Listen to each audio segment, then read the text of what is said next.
आज आपण बनवणार आहोत असा पारंपरिक घरगुती सुगंधी काळा मसाला, ज्याचा सुगंध आणि चव वर्षभर तशीच राहते.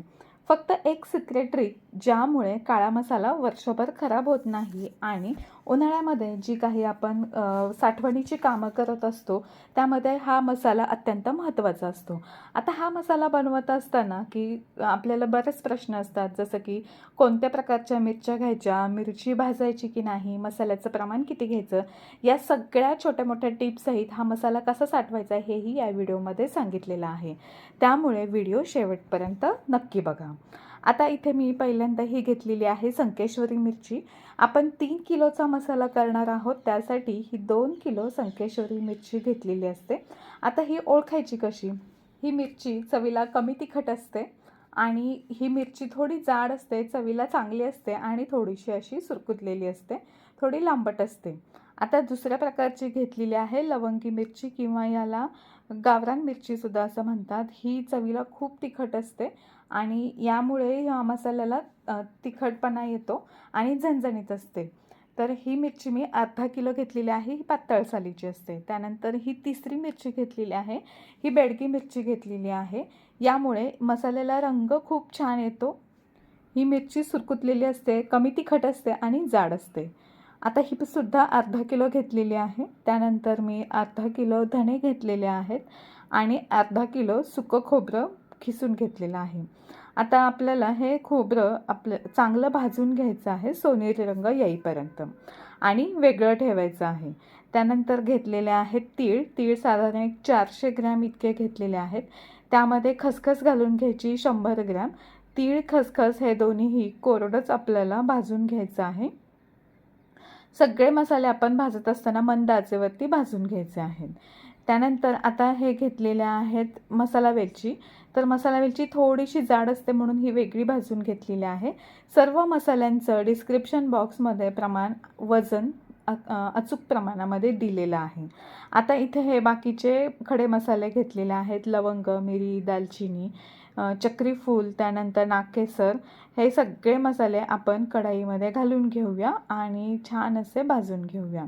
जेवढे काही आपण इथे 18 प्रकारचे मसाले वापरणार आहोत, त्या सगळ्या मसाल्यांचं वजन आणि कोणते मसाले घ्यायचे हे सुद्धा डिस्क्रिप्शन बॉक्समध्ये देणार आहे. आता सर्व मसाले आपण मध्यम ते मंद आचेवरती भाजून घ्यायचे आहेत. आता इथं घेतलेलं आहे मी दगडफूल एक 50 ग्रॅम घेतलेलं आहे. त्यानंतर तमालपत्र घेतलेलं आहे. तमालपत्र आपल्याला घ्यायचं आहे 100 ग्रॅम. तमालपत्रसुद्धा इथे आपल्याला छान असं भाजून घ्यायचं आहे. अजिबातही गॅसची फ्लेम कुठेही वाढवायची नाही आहे. मसाले भाजण्यापूर्वी आपल्याला सगळे मसाले ताटामध्ये काढून घ्यायचे आणि व्यवस्थित निवडून स्वच्छ करून घ्यायचे आहेत. आता इथे मी हे घेतलेलं आहे जायपत्री. ही सुद्धा आपल्याला छान अशी भाजून घ्यायची आहे. इथे मसाले सर्व भाजत असताना एक गोष्ट लक्षात ठेवायची आहे की प्रत्येक मसाला वेगवेगळा भाजायचा, कारण आकाराने सर्व मसाले वेगवेगळे असतात. त्यामुळे बारीक मसाले असतील तर ते वेगळे भाजून घ्यायचे, कारण ते करपू शकतात आणि मोठे जे मसाले आहेत ते कच्चे राहू शकतात. प्रत्येक मसाला वेगवेगळा मंद आचेवर भाजून घ्यायचा. हीच परफेक्ट चवीची सिक्रेट ट्रिक आहे. दालचिनीचे तुकडे मोठे मोठे होते म्हणून ते वेगळे भाजून घेतले आणि काढून घेतले. त्यानंतर त्याच कढईमध्ये आपल्याला बडीशेप मंद आचेवरती भाजून घ्यायचे आहेत. सगळे हे बाकीचे मसाले एकत्र करायचं. फक्त तीळ, खोबरं आणि खसखस हे 3 वेगळे ठेवायचे, कारण त्यांना ह्याच्यामध्ये तेल असतं. आता आपल्याला मिरच्या भाजून घ्यायच्या आहेत. मिरची भाजत असताना गॅस एकदम मध्यम आचेवरती ठेवायचा किंवा मंद ते मध्यम आचेवर ठेवायचा. मिरची घालून घेतली. आता एक मोठी कढईसारखं मी इथे घेतलेलं आहे. त्यामध्ये आपल्याला थोडं थोडं तेलसुद्धा घालायचं आहे, म्हणजे मिरचीचा ठसका येणार नाही आणि मिरची करपवायची नाही आहे, हे लक्षात ठेवायचं आहे. मिरची आपण आधी 2 ते 3 दिवस चांगली उन्हामध्ये, कडकडीत उन्हात वाळवून घेतलेली आहेत. देठं काढून स्वच्छ करून घेतलेली आहेत. तर हे बघा, अशा पद्धतीने मी खूप जास्त मोठं भांडं आहे म्हणून तेवढं भांडं भरून मिरची घ्यायची नाही, थोडी थोडी मिरची घेऊन आपल्याला छान अशी भाजून घ्यायची आहे. तर याच पद्धतीने ह्या सगळ्या बाकीच्या मिरच्या मी इथे भाजून घेणार आहे.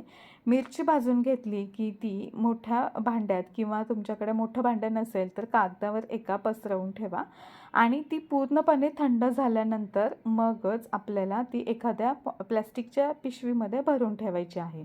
म्हणजे ती अजिबातही मऊ पडत नाही आणि रंगसुद्धा बदलत नाही. मिरची, मसाले सर्व थंड झाल्यानंतरच ते दळायला न्यायचे आहेत. मिरची पूर्णपणे थंड करून मगच दळायला नेली म्हणजे त्याचा मसाल्याचा रंग खूप छान येतो. तर हे बघा, अशा पद्धतीने सर्व मिरच्या, मसाले भाजून घेतलेले आहेत. आता हे आपल्याला दळायला घेऊन जायचं आहे.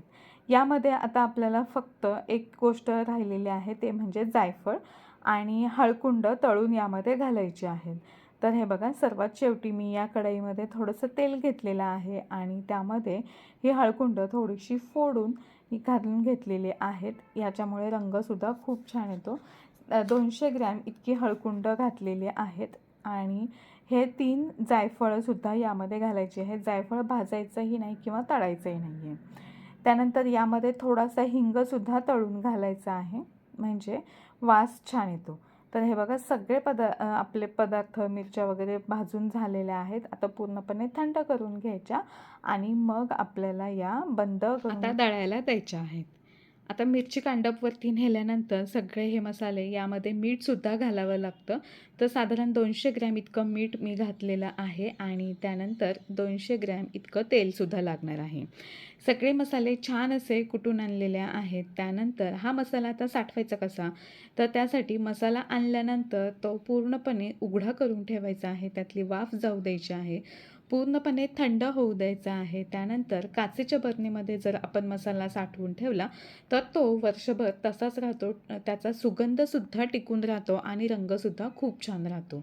तर ती स्वच्छ कोरडी केलेली असावी आणि त्यानंतर पूर्णपणे झाकण लावायचं आणि हवाबंद बरणीमध्ये हे मसाले साठवून ठेवायचे आहेत.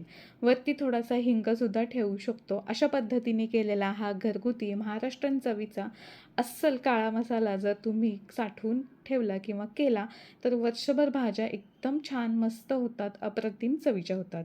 व्हिडिओ थोडा जरी आवडला असेल, उपयुक्त वाटत असेल तर लाईक, शेअर आणि आपल्या यूट्यूब चॅनलला सबस्क्राईब करायला विसरू नका. फेसबुकवर बघत असाल तर चॅनलला फॉलो करा. धन्यवाद.